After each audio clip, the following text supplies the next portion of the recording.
Alaska की शदीद सर्दी की एक तारीक रात रीच के एक बेसहारा और शदीद जख्मी बच्चे को यहाँ लाया गया, जिसका नाम ह्यूगो रखा गया। आज ये 22 साल का एक सेहतमंद रीच और यहाँ मौजूद चंद पुराने तरीन जानवरों में से एक है। ह्यूगो और इस जैसे सैकड़ों जानवरों को जख्मी और बीमारी की हालत में इस कंजर्वेशन सेंटर में लाया जाता है और यहाँ न सिर्फ इनकी देखभाल की जाती है बल्कि इन्हें तालीमी प्रोग्राम्स के लिए भी इस्तेमाल किया जाता है। पोर्टिज वैली में वाक़ Alaska wild life conservation centre एक गैर मुनाफा बख्श इदारा है जो Alaska department of fish end game के साथ मिलकर जख्मी और लावारिस हो जाने वाले जानवरों की देखभाल और मादूमी के खतरे से 2-4 जानवरों की नस्लों को बचाने पर काम कर रहा है। इंतजामिया के मुताबिक सर्दियों में जख्मी और लावारिस हो जाने वाले जानवरों के हवाले से सूरत हाल ज्यादा गंभीर हो जाती है।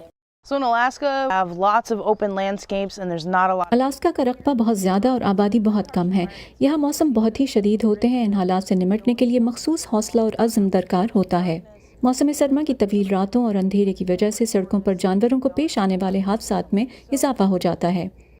कंजर्वेशन सेंटर की सैरा हावर्ड ने कहा कि गर्मियों में जब दिन तवील होते हैं और सूरज महज चंद घंटों के लिए गरूब होता है, तब भी हादसात का सिलसिला जारी रहता है और इसकी वजह यहाँ बड़ी तादाद में आने वाले सयाह हैं। ये सयाह रास्तों से नावाकफियत और सड़कों पर ट्रैफिक में इजाफे के जरिए जंगली हयात के लिए खतरे को बढ़ा देते हैं। इस सेंटर में मादूमी के खतरे से 2-4 जानवरों की अफजाइश नस्ल भी की जाती है। The Alaska Department of Fish and Game realized we have an opportunity. Would bison या जंगली भैंसे हमारा एक बड़ा प्रोजेक्ट था जो हमने Alaska department of fish end game के साथ मिलकर शुरू किया था। हमने इसकी तकरीबन खत्म हो चुकी नस्ल की अफजाइश की और 2015 में 160 से ज्यादा भैंसे जंगलों में छोड़े। ये कंजर्वेशन सेंटर मालूमाती और तालीमी प्रोग्राम भी चलाता है जो प्री स्कूल से लेकर कॉलेज के तालिब इल्मों के साथ मिलकर किए जाते हैं। कंजर्वेशन सेंटर के मुंतजमीन का कहना है कि उनके तालीमी प्रोग्राम का मकसद आने वाली नस्लों में जंगली हयात की मोहब्बत और उनकी अहमियत को उजागर करना है। यतीम और बेसहारा जानवरों के इस सेंटर में ग़िज़ाइयत और जानवरों से नमूने इकट्ठे करके इन पर तहकीक यानी सैंपल कलेक्शन स्टडी पर काम हो रहा है। इससे इन जानवरों के DNA के बारे में ज्यादा से ज्यादा मालूमात तहकीक के लिए दस्तयाब होंगी।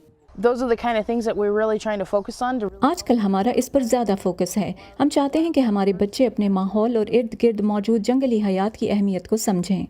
सारा कहती हैं कि जानवर वैसे तो दुनिया भर में माहौल का एक अहम जुज होते हैं, लेकिन रियासत अलास्का का ये इंतहाई लाजमी जुज हैं और इनकी देखभाल करना, इन्हें मादूम होने से बचाना और अगली नस्लों को इनसे मुतारिफ कराना हमारा फर्ज है।